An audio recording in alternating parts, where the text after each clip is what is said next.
యేసు ప్రభు ఎవరట? మీకు తెలియడానికి ఒక బీప్ కూడా వినబడుతుంది. దీని సమస్యను వారు జయించలేరు, సమస్యను తొలగించుకోలేరు. పాత నిబంధన విషయాలతో పాటు గ్రీక్ మరియు ముస్లింలు అందరూ అనుకుంటున్నారు యేసు అని పేరు.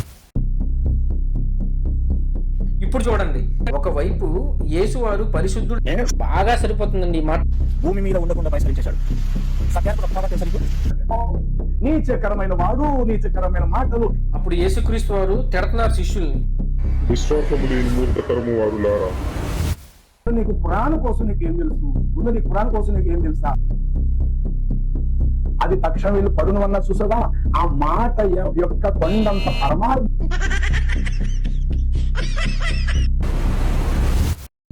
ఆడంగిలాక లోపల వీడియోలు తీయడం కాదు రే, బయటికి రా. బహిరంగ సవాల్ చేసావు కదా, బహిరంగంగా రా.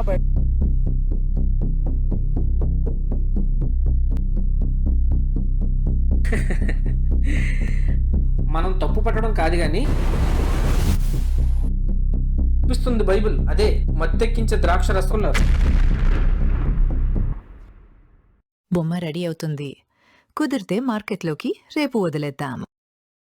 Subscribe for more content.